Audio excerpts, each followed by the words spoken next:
You're listening to the Iterators of the Imperium.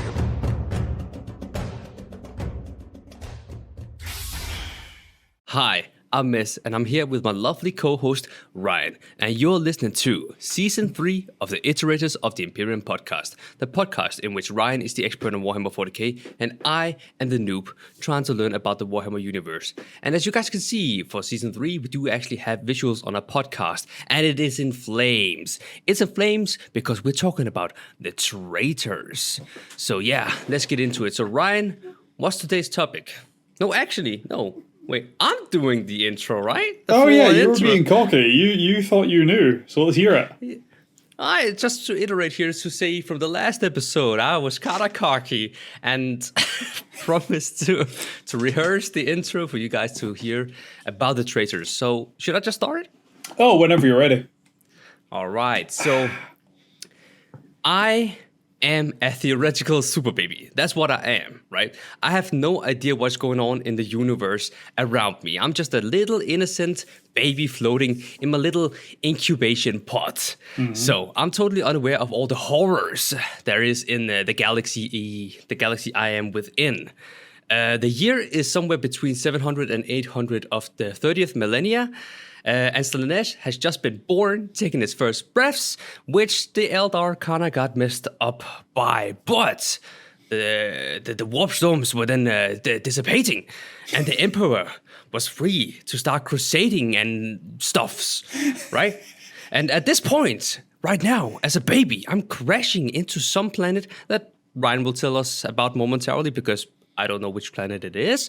And I will be found by the native people or wolves. I gotta add that one in. Wolves are always an option. Also an option. And soon, people and myself will notice that I am different because of my unnatural powers of super strength and, well, unnatural growth. And being 10 feet taller than everyone else. Exactamundo. But yeah, I mean, I pretty much got it up until the planet part, which we don't know what is. So you take it away, Ryan. Oh, no, man, I thought you were handling it this time. Wait, didn't I do that? Oh, wait, no, I don't know which planet it is. Ryan. I wish you could hear how much of this episode I could just bump onto you there. You were really rolling with it. Like, imagine, I was just like, I have like the backstory for every planet now of the remaining traitors. I could just go with whichever one, right? It's like, I am way too prepared for today. I'm the main iterator for today to start speaking. So would you like to see where we're heading today? Sure thing. We are heading over to the Ultima Segmentum, to a planet called Nostromo. Ooh, pretty. Yeah. So this is about as far out as you get in the galaxy. So interesting thing that I'm going to give you a bit of info about, right? See this kind of hollow map that you can see, like the outline of it, right? Mm-hmm. That is like the border of what we know as Imperial space, right? Yeah. And outside of that, there is still areas. It's just areas that the Imperium basically does not claim to have any control over, typically because they have no interest in it. So, like, away up at the galactic northeast kind of area, you have the Halo stars, which nothing has ever returned from. So no one knows what's out that way. The Bermuda Triangle. Basically, yeah. But obviously, Nostromo is right on the edge of this kind of border for the Ultima Segmentum, and I'll show you what's on the other side of that part. So you can see kind of where that border would be, this kind of line of stars along the edge of the Ultima Segmentum there, and outside of it is this area called the Ghoul Stars. The Ghoul Stars? Yeah. So Nostromo is right on the border between like Imperial space and the Ghoul Stars, and the Ghoul Stars are basically a space hellhole because the aliens that are there are like alien to the aliens, right? Like the Eldar look at the aliens that are in this bit and are like, "What the hell are those?" What is this creature I'm spectating right now? Yeah, basically, yeah. Like, it's said that the creature, the aliens that live out there, are so alien that they are basically supernatural creatures. Huh. Yeah. All right. Good start. Like, they're right up there with demons, right? Like, no one gets what the hell is going on with these things, but these are biological, and it confuses the hell out of everyone. Yeah. Just to give you an idea how bad it really is out there, there's a Necron dynasty living in that bit. Okay. That's just one of the issues that's there. Yeah. In the like current day lore, there is like an active Necron dynasty running out of the Ghoul Stars, as well as all the other crap. And there's only 3 groups that really pretend to have anything to do with defending it. Because there's a few areas of humanity around this area, right?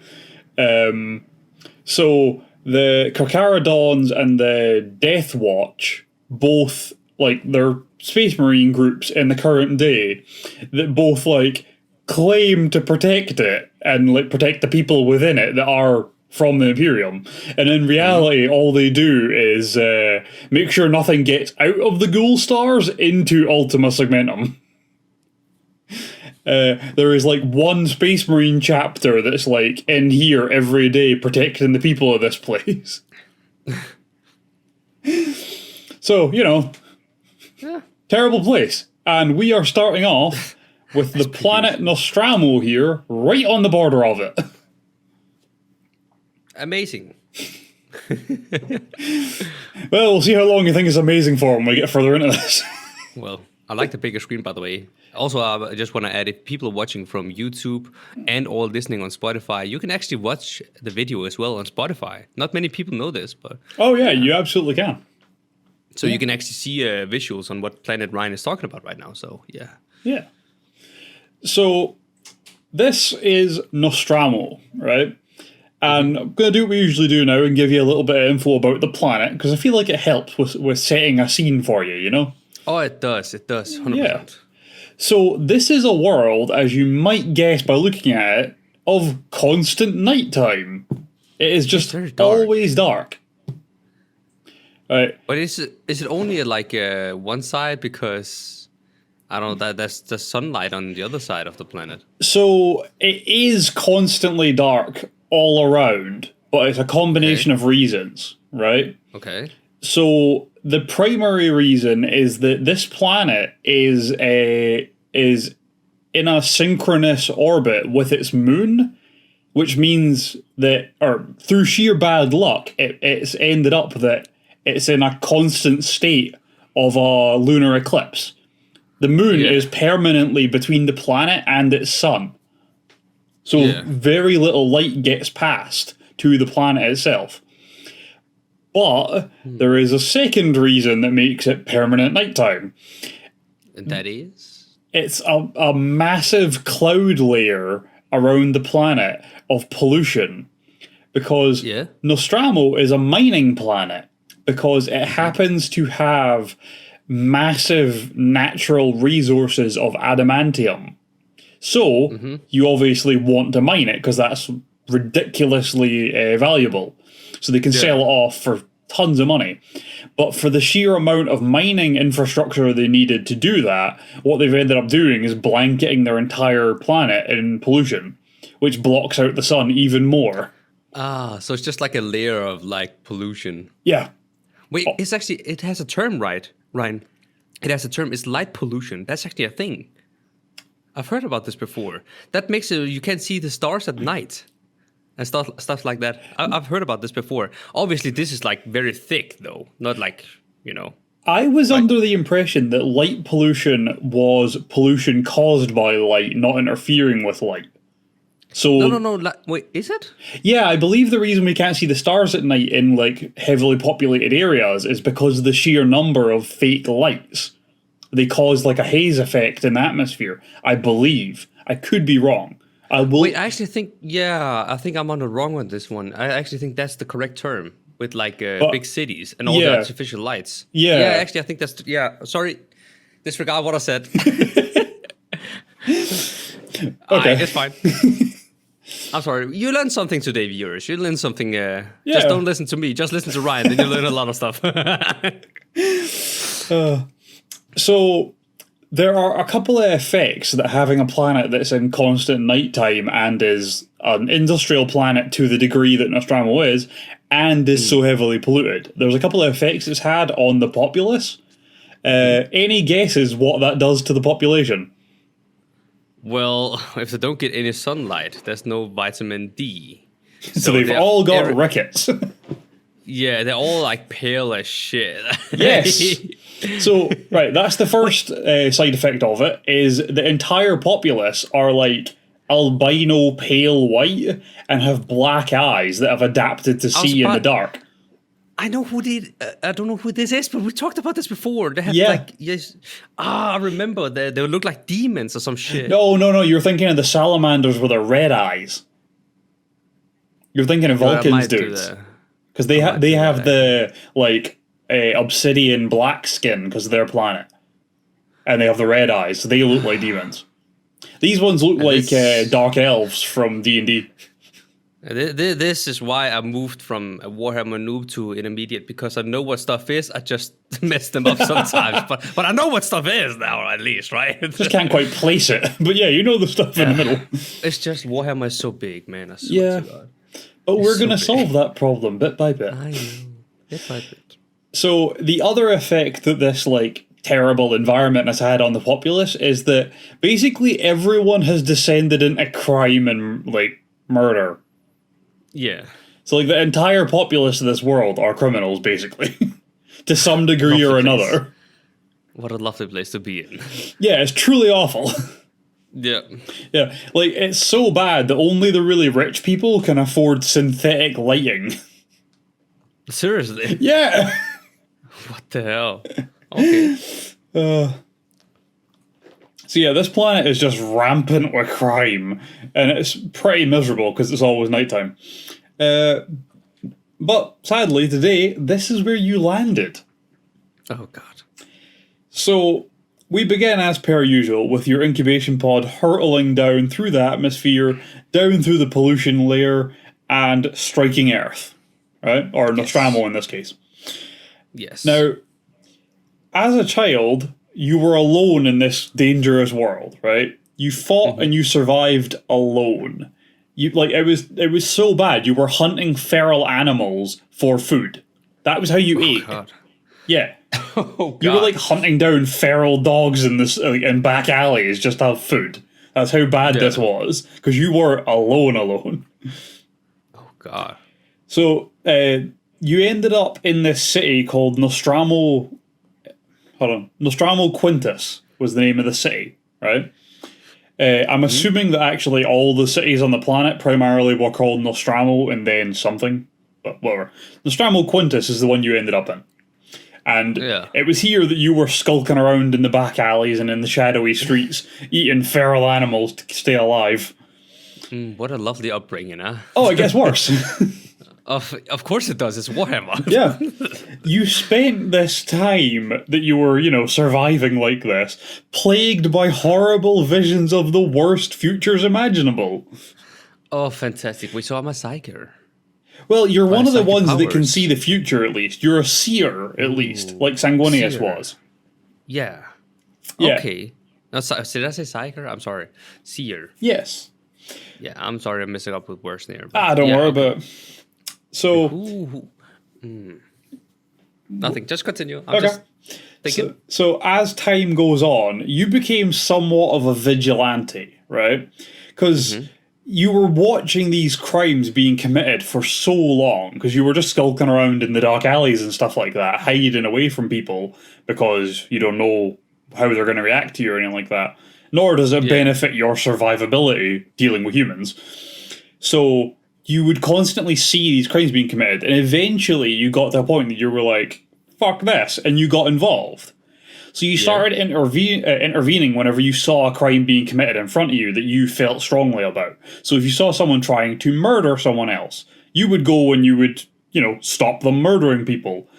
And obviously, initially, this would be basically just involving yourself, and then the murderer would probably run away, because this crazy nutcase just came out of the shadows and attacked them while they were mid-crime. But eventually it got to a point that you were chasing these people down afterwards and, you know, putting an end to their criminal antics permanently. Permanently. We know what that means. Yeah. Giving them a good chilling off, right? Exactly. With your fists. With their own weapon. With their own shoes, probably. Just to make a point. This obviously advanced further, so it came at a stage that you were actively just trying to kill people that were committing crimes. And that, again, started off with, like, crimes of the moment, which were, like, when you see it going on in front of you, and then gradually progressed to you going for, like, the leadership of the city. So you took down a bunch of, like, the corrupt hierarchy of the city. They just disappeared overnight, and no one knew what happened to them. And then it was political figures. A bunch of them disappeared overnight, and no one knew what happened. And then before anyone knows what the hell's going on, there is, like, known criminals' dead bodies piling up in the streets, just brutalized beyond being able to be recognized as who they once were. Yeah. Right? So there was, like, criminal leaders and stuff like that, well-known murderers, things like that, being, like, found beaten to death in the middle of the street, just left there. Yeah. And it kind of just got worse from there. But within a year, the crime rate of Nostramo Quintus had fallen to almost 0. Now that sounds like a good thing, doesn't it? It does. That sounds like a silver lining, at least, to all the murder. But the city had changed, right? This was not the place it once was. The city, as it was now, people told ghost stories of this dark, shadowy figure lurking in the streets. Like, mothers would use this as a way to scare their children into behaving. Right? Mm-hmm. And this was the horror you had brought. But it was to such a degree that the people had imposed a curfew on themselves because they were afraid of going out after a certain time of night, because they thought it made them more likely to be attacked by you. Whether you were a criminal or not, you were afraid of this, like, ghost story that was going around, basically, haunting the streets. And this is it. That you were this ghost story now. But who were you really? The people only really knew you as the Night Haunter. Yeah. I think I know who it is. You know who you are? Yeah. Who's that? Because he was the first Primarch I ever was like, oh god, that's so freaking cool, right? When he gave me in season 1 presentation, it's Konrad Kurze. Yeah. Yes, sir. I remember. I was like, wait. It's like Batman. It's like Batman. That's the first thing I remember when we talked about Warhammer in season 1. I was like, oh god, that sounds cool because I love Batman. Konrad Kurze. Konrad motherfucking Kurze. The Night Haunter. Let's go. Heck yeah. Oh. Like, actually, we did mention that earlier. Like, you could see on my face, like, we just did visuals, like a light bulb that just turned on over my head. I swear. I was like, oh god, I know who it is. I saw it in your eyes. Oh, you could see it in my eyes? I was like, wait, hold on. I gotta just, figure this out. Go on. So, you now stood on a precipice. You had a choice to make, right? Mm-hmm. And one day, you made this choice, right? You had realised that you were the only evil, the only criminal, the only murderer left in Nostramo Quintus. It was just you. So, you made your choice, and one day you presented yourself to the remaining members of the city's leadership. Right? Mm-hmm. I assume it was like a council meeting, and you just, like, kicked the door open.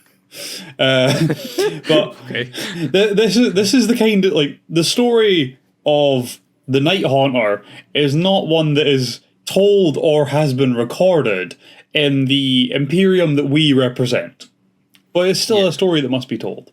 So, the details are, there's gaps. So we don't know how you went about this, but you presented yourself to the leadership, or the remaining leadership of the city. So I'm going with kick the door open during a council meeting. Like, they're all sitting arguing about parking fines, and then you just boot the door open, lightning flashes, it starts raining, it's the whole thing. Don't fear, because I am here. Actually, you should probably fear, because I am here. Yeah, actually. Yeah. So after a very brief introduction from you to the council members, you were officially instated as Nostramo's first monarch. Okay. Yeah, they made you like king of Nostramo. Hey, let's go. Well deserved, I would say. Well, I mean, if you can get them to agree to it that quickly, then yes. Yeah. So, with you in charge, Nostramo Quintus, just this city, sees a new era of peace and efficiency. Primarily because anyone that committed a crime was hunted down and brutally murdered by you. Yes. So there's that. So the fear kind of got everyone on the same page, so everything just worked a bit smoother. Which is nice. So you had such a powerful effect on Nostramo Quintus that, like, everyone on the planet heard about how the city had, like, turned around, but they also heard of, you know, the Night Haunter. So a bunch of other cities started doing the same thing with, like, the self-imposed curfew, and then following the the new way of doing things where no one was a criminal and everyone was, like, working together really well. Because they were all afraid that if they were still committing crimes, you would just turn your attention towards their city. Yeah. So they all lived in fear even though you were miles away and could do nothing to get to them. That was the aura of fear you exuded. God, I'm badass. Oh, hell yeah. Badass. So, while doing all of this in your new leadership role, you also began to learn, right? You were now with people, and you had access to their knowledge and their libraries, so you learned, as all Primarchs do. Yeah. In your learning, you found an interesting prophecy about Nostramo, right? Yeah. It was the coming of a great and powerful being which would spell the downfall of the world.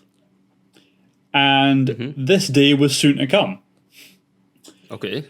Because not long after you ended up in charge and things started kind of going a bit better, you stood before your palace to greet a delegation of newcomers, right? Yeah. So I'm going to explain this from their point of view, right? The Emperor and 4 of his kids, Fulgrim, Dorn, Lorgar, and Ferrus Manus, all have just arrived in this section of space. Because this is really far out, and the Crusaders finally made its way this far. They get reports of the Night Haunter. The Emperor is immediately like, we're going there. The Emperor knows who you are, right? So the 5 of them, along with a few other dudes, a few other soldiers and whatnot, turn up on this planet and then walk right through Nostramo Quintus to meet you. And when they get there, you are standing outside of your palace waiting for them. You've been watching them walk up this, like, main road towards you. You were just there in the shadow, just standing, staring at them. Now, you gotta remember that the Emperor is a pretty radiant figure, right? Yeah. He kind of glows, right? And this is a planet of darkness. So the people couldn't even actually physically look at the Emperor. Those who even dared to were immediately blinded. Okay. You gotta remember, everyone on this planet, their eyes have literally evolved to see in the dark, so they can't handle the light. Yeah, I was about to say, like, they physically can't tolerate the light anymore. Only the rich people. Exactly. Right. Yeah, that's exactly it.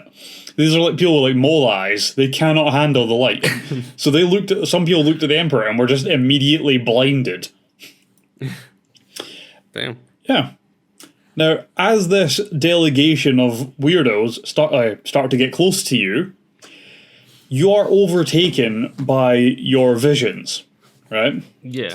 And the visions you have this time are of a future so horrifying that you couldn't take it for a single second longer. You fell to your knees and began trying to claw your own eyes out. Just so you wouldn't have to see it anymore. Yeah. Like, you could not handle it at all. And as you're, on your knees trying to claw your own eyes out, you feel a hand on your head. And the pain immediately passes. And your mind is cleared. Okay. Now, you realise your eyes have not been torn out. You are not injured in any way, shape, or form. In fact, you're pain-free, interestingly enough. And you look up, and you see the Emperor's face as he's looking down at you. And he says, "Konrad Kurze, be at peace, for I have arrived, and intend to take you home." And you stand, because you can't bear to be on your knees, right? You refuse to be on your knees for this man. You stand and you say, "This isn't. That is not my name, Father. I am Night Haunter, and I know full well what you intend for me." Oh. So, for the record, I want you to know, Konrad fucking hates being called Konrad. Right? He doesn't think it's actually his name. His name is Night Haunter as far as he's concerned. Yeah. The Emperor just named him Konrad Kurze. Like, there are a bunch of iterations through the whole of the Horus Heresy where people keep calling him Konrad, and he's just like, "Night Haunter! How hard is that to remember?" I am Batman. Yeah, honestly, it's like that. I am Night Haunter. It's his version of just screaming Night Haunter at people when they say his actual name. It's an existential crisis. Yeah. So, from this point on, you were part of the Imperium, right? Yeah. You were introduced to your brothers. Obviously, you met the four that were there first. Fulgrim, Ferris, Rogal Dorn, and Lorgar, who had all come with the Emperor. And you were actually not given your legion right away, because you had never led an army or anything, right? You had been a leader, but you had never been a warrior as far as like a military standpoint, right? No. So you need to learn the ways of the Imperium. Like, a lot of them needed brought up to like tech and stuff. You needed brought up to speed with like the military aspect of it. Strategy and shit. Right? Yeah. You'd very much been a bounty hunter until this point, a one-man army kind of thing. And realistically, what they need is you to be at the front of a 100,000-man army. And those are very different things. Yep. So, they get Fulgrim to teach you. So you spend a little while training under Fulgrim, with him teaching you the ins and outs of things. And pretty soon, you are a full-fledged Primarch, ready to roll. Hey, yo. I'm cool, by the way. You look like Dracula. Yeah, I like it, though. It's a cool look. I'm like an emo Primarch, Yeah, like Korax. We all had that phase, Ryan. Don't tell me. If I ever get out of that phase, I'll let you know. Wait, what? Alright. Alright, I see you. So, obviously, Fulgrim taught you the kind of strict doctrines of the Imperium, but during your time training with Fulgrim, your visions obviously advanced further, and they became more vivid. And at this point, you were having visions of this terrible civil war. Realistically, just the heresy. You were having visions of the heresy, and of Fulgrim and the monster he was going to become. And you told him all about it. But he kind of just thought you were nuts. So... Why? Well, because why would any of that be real? And you were obviously quite clearly slightly unhinged anyway. I mean, okay, with my background, it makes sense. But it's like, if people know that you are a seer or have like you can see into the future, those kind of powers, surely they should trust it. Yeah, but I think that, like, you gotta remember, It's his everyone, background, isn't it? It's basically just out in his background. Everyone's kind of like untrustworthy of anything like that in 40k. Like, most people don't trust psychers and stuff like that. Even the ones of like the Thousand Sons that could see the future. Most people don't trust that kind of shit unless you're part of that group. So the fact that like like a few of the Primarchs can get visions of the future, but this guy's mental. So why is there any reason his vision should be trustworthy? Right? Yeah. Plus, at the time, it was such a ridiculously outlandish idea that any of the Primarchs could ever fight each other, never mind one of them turn into a half-snake monster. Like, Yeah. you gotta remember, they don't think chaos is a thing yet. They don't even know the concept of chaos. Never mind turning into half a demon. Like, it just sounds like nonsense on the face of it. Yeah. So, he kind of just brushed it off, really, and just thought you were a bit nuts. But, that aside, once you were ready, you were given your legion. The 8th Legion, the Night Lords. Which is a pretty fucking cool name. Oh, yes, it is. Hell yeah. So, we're gonna go on to, like, your fall to chaos kind of part now, right? All right. Yeah, because I was kind of wondering, why do I fall into chaos? Well, you're already nuts. And you're being plagued with visions of a monstrous future.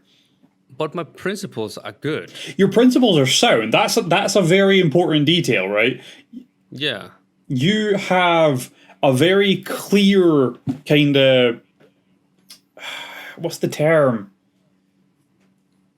I guess just principle, yeah. You have a very clear kind of set of principles you live by. And that's why you do the things you do. You're guided by this. It's like a code of conduct you have for yourself, right? There's always a reason behind everything. It's never just nonsense.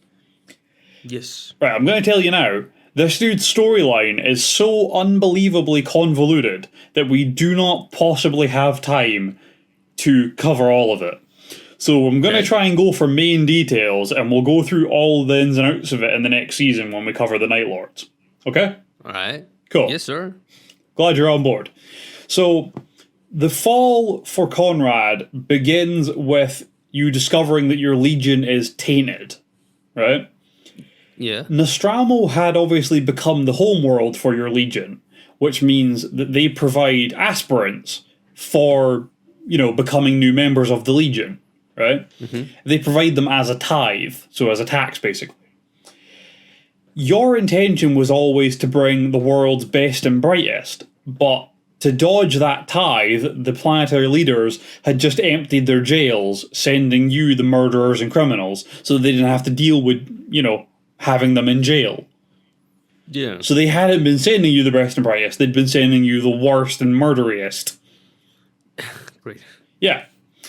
So by the time you found out this was going on, it was too late. Your legion was already corrupted and tainted from the core by all being murderers and criminals, which is the thing you hated the most. So you hated your legion at this point, right? You hated every single one of them, because none of them could be trusted anymore, and they were all exactly what you hated most in this entire universe. Yeah, all I've been fighting against is what I have to deal with. Exactly. So along with this, Nostromo also fell back into its criminal ways without you there to kind of enforce peace through fear. So without you as a deterrent, they all just became murderers and criminals again. That's fun. Oh. Yeah. That's fun. And you also began to kind of lose some control over your legion. They were becoming a bit more kind of feral. Purely because the majority of them at this stage were already criminals beforehand, and now they were just super criminals. Right? Yeah. So why would they listen to you in the first place, kind of hang? So your visions obviously started to get worse, because they just kept getting worse as time went on. Your whole life they've been getting progressively worse and worse and worse, and more vivid. So around this point, it's even showing you visions of your own death at the hands of an Imperial assassin. So you know how you're going to die, down to the hour. Oh, God. Yeah. That must be some information to have. Yeah. Well, look what it did to Sanguinius. I mean, yeah. I mean, it got him murdered, so... So, moving forward a little bit now, because of all of this stuff going on, you've been kind of on edge, so tensions have been really high, and you had some run-ins with your brother Primarchs.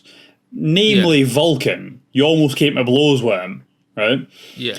And a little bit after that, while you're crusading with Dorn and Fulgrim, you found out about Nostromo falling back into its criminal ways, and you were obviously devastated by this because this was your whole legacy and it's gone, right? Yeah. It is devastating.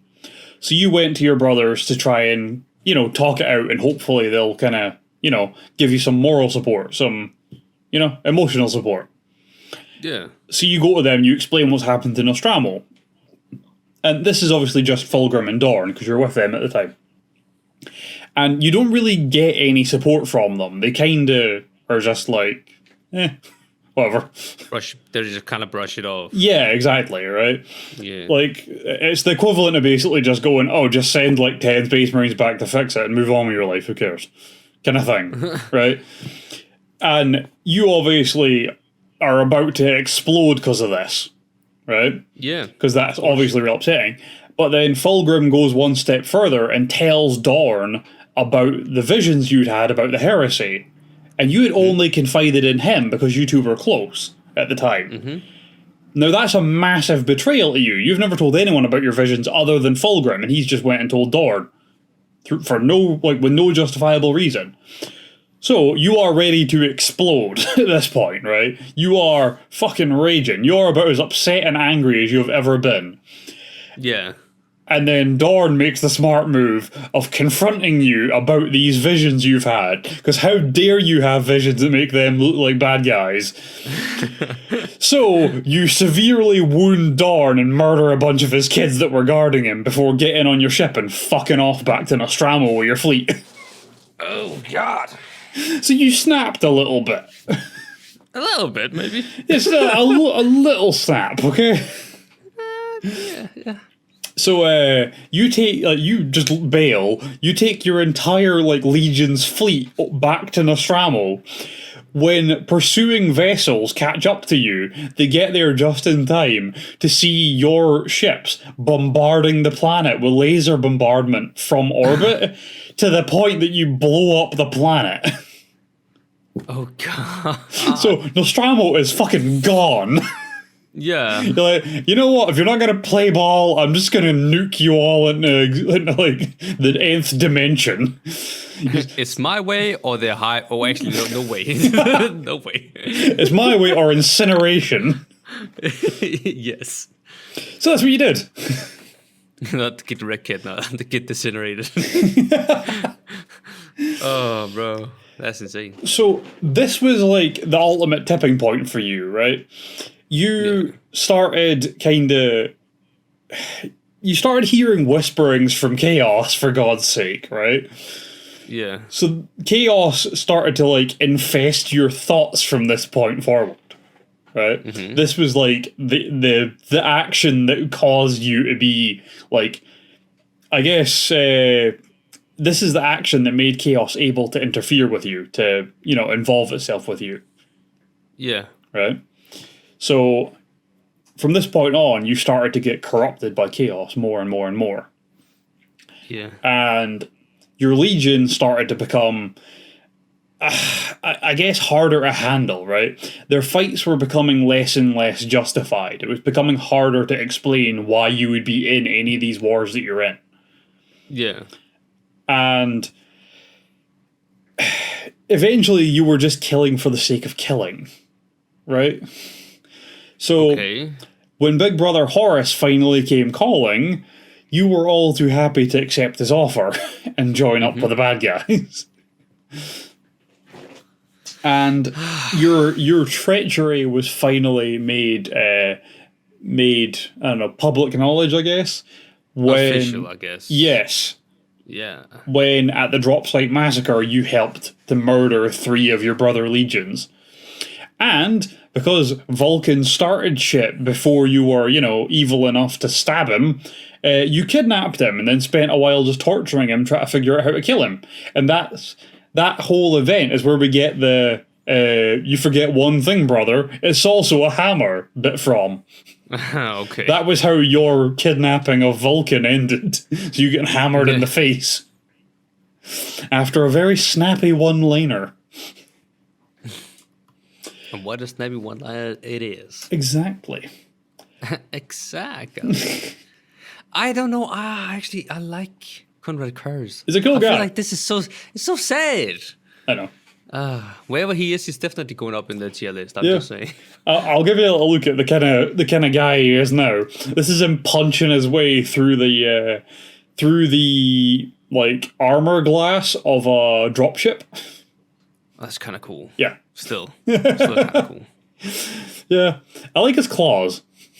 It's a cool guy. They're kind of cool, like Wolverine. Yeah, exactly. It's like a hybrid. Well, a hybrid Marvel DC. It's actually more like Sabretooth, I think, because they're actually on his fingers. Oh. You know? Yeah. Might be onto something there. Anyway, so after the whole Vulcan thing, we actually skip forward 2 years to get to like the next major event here, right? Mm-hmm. So about 2 years after the whole Drop Site Massacre thing, you basically start a very long series of events which are essentially just you terrorizing Lionel Johnson and Roboute Guilliman over by Macragge. Yeah. So you're basically just running around Macragge being a terrorist.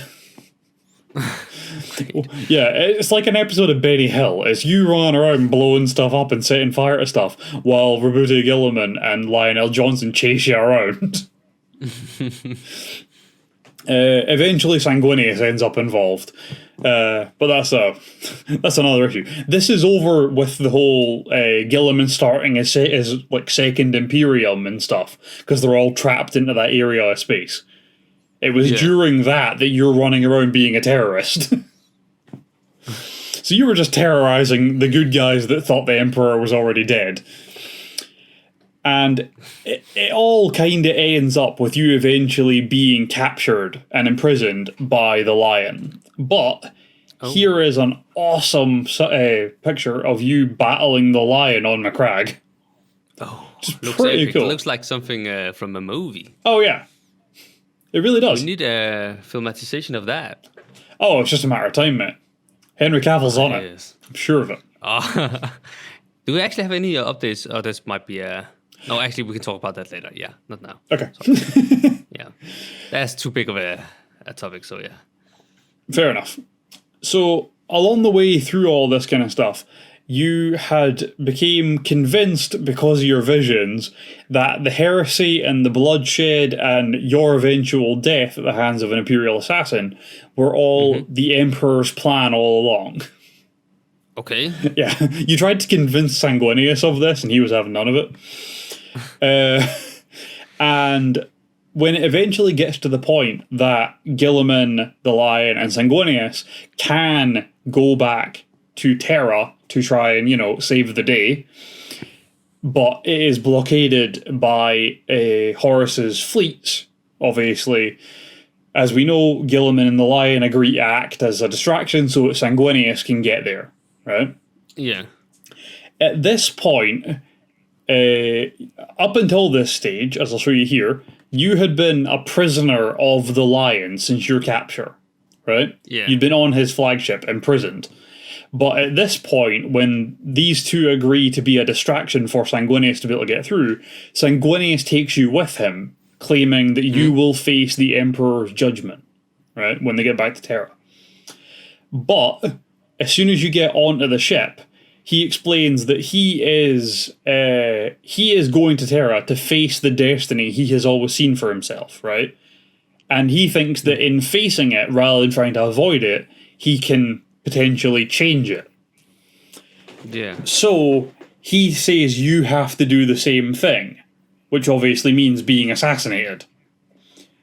And when he takes you onto the ship, he puts you into a stasis coffin, explains this to you, and then explains that it'll probably take an assassin a couple thousand years to find you, but eventually fate will catch up with you. And then he just puts you in stasis and ejects you into space. What? Yeah. Seriously? Yeah. Just Good luck, have launches fun. you in a coffin into space. Good luck, have fun, and you can't do anything about it. You're in stasis. Exactly. Great. So you just float around for a few years in space. So That sounds like a horrendous fate, by the way. yeah, that is the end of the heresy for you. until 3 years after the heresy ends, you're just floating around in space. Right? And eventually you're picked up by a salvage ship, which just thinks you're scrap. And obviously realize what you are. The thing is, the salvage ship had a stowaway, I guess, for lack of a better term. They had their normal crew and one Calidus assassin who was hidden on the ship. Ooh. Yeah. So the Calidus assassin broke open your stasis coffin, at which point you broke free and murdered everyone on the ship. Oh, God. Ending with the assassin. You had left one man alive, actually, because you needed someone to show you how to navigate the ship. So you kept this guy alive. So you wanted to go to a particular planet, which I will show you here. This is, if I can remember how to say this properly, Sagulsa? Sagulsa. This is Sagulsa. Yeah. Right? This is the planet that your legion would have went to after the heresy. So your plan is to go there and, regain your legion. Thing is, it's 4 years away because the ship you're on is a tiny, crappy salvage ship, so it doesn't have a warp engine. So you have to fly there normally. And that's what you do. For 4 years, you torture this one random guy you kept as a slave. As a pet. As a pet, basically, yeah. And when you finally arrive at the place, you meet your legion, who are still there. They did go there after the heresy. They fought in the heresy, and then just didn't break apart like all the rest of them. They all stayed together, and then just went to this one planet to wait for you. Yeah. Yeah. And after meeting them, you murdered the slave because he had seen what you had become over those 4 years. He'd seen, a deeper part of your mind and heard you say stuff that he didn't want them finding out about. So you murdered him. Yeah. Naturally. And As you do. you took over your legion again, right? Now, in the time that followed, it became, clear to all present that your sanity was slipping, right? You were pretty nuts by this point. So you had kind of lost your sense of purpose altogether, right? You were just doing stuff for the sake of doing stuff, not because of, your usual point behind doing things. And you would also randomly fly into random bouts of rage, madness, or depression at any given moment. Oh, God. So you were pretty nuts. Yeah. You got a bit manic, okay? That's a bad point in my life, right? Yeah. Now, remember, you know when you're going to be killed, down to the last hour, right? And you spent your last night speaking to a statue as if it were the Emperor.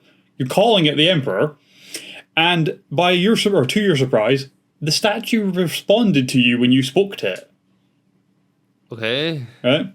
So the Emperor ends up telling you that through the statue, telling you that your insanity was never your fault, right? And that you had been exactly what you were supposed to be until chaos had involved itself. You were supposed to be this, bloodthirsty, but to a point. That was always who you were supposed to be. But chaos got involved and tipped you over the edge. And then you became this. And eventually this statue that's talking to you starts to question whether or not you believe in fate being, set in stone. At which point you break down and basically just say that you chose this path. You could have tried to avoid it. Whether you'd seen the visions and believed it was going to happen or not, you could have done things to avoid it. But you didn't. You always embraced it. And you know that you did that. Yeah. And so, you finish your memoir. You were writing a book at the time. You finish your memoir, which is titled The Dark. And you hide it in your fortress that your legion has been holding up in. And then you go to your throne room to await your final moments. Yeah. And you sit on your throne and you wait in the dark for, fate. Yep. Now, The last moments of Konrad Kurze come in the form of a vidlog from a Calidus assassin, right? Yeah. It is believed that they were let into the fortress intentionally, as no guards were found between the entrance and the throne room. No, there was nothing to get in the way. And I'll show you what a Calidus assassin looks like, by the way. Hello. Wait, what? Some reaction. Sorry. So, yep. For this little last bit, I am going to switch back to this awesome picture of the Night Haunter, because I feel like it really embraces the point of what we're trying to get at here. Yeah. So, when the Calidus assassin finally reached you, on the vid log, it shows them entering the room, and then you speaking to them. And what you say is, "Your presence does not surprise me, assassin. I have known of you ever since your craft entered the eastern fringes. Why did I not have you killed? Because your mission and the act you are about to commit proves the truth of all I have ever said or done. I merely punish those who had wronged, just as your false emperor now seeks to punish me. Death is nothing compared to vindication." Damn. Yeah. And the video feed cuts off as the assassin lunges towards Kurze. It is believed he allowed himself to be killed, but that is unconfirmed. I was about to say, if the video cut off, well... Yes. Is anything really confirmed? Well, that's it. To this day, we actually don't know for a fact that the Night Haunter is dead. Well, I feel like they definitely wrote that story to be, kind of we can bring him back if we need to. Well, they did that with all of them. Remember, Lionel Johnson got murdered and then his body got kidnapped by Jawas. Yeah, actually, that's true. Yeah. You're saying something. Vulcan's a perpetual, so no matter what happens to him, he'll come back eventually. One of them's running around with one hand because only one hand was found after him. Two of them disappeared into the webway, one chasing the other. They did this with all of them. Yeah. Yeah. Any Primarch that's said to be dead is not actually dead unless we saw them die. So one of Alfarius or Omegon is dead, and Ferrus Manus is incredibly dead, and so are Horus and Sanguinius. Yeah. Other than that, all the rest of them that they're like, oh, it might be dead, probably not.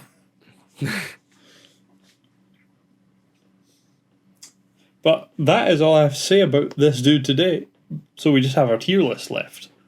Oh, where is he on the tier list? I can't really see that. Well, do you remember that he was in D with Lorgar and we moved him up to the bottom in C to make Lorgar look worse? Yeah, actually I do. So I feel like... He is last in C here. I mean, is it wrong for me to bring him up a tier? Still last, but up in the next tier? Absolutely not. You can put him wherever you like. Please put him there, because... you gotta remember... You gotta remember, this is a tier list of how you feel about them. Not how good they are, how bad they are, and like that. How powerful they are, and it's just which one you like the best.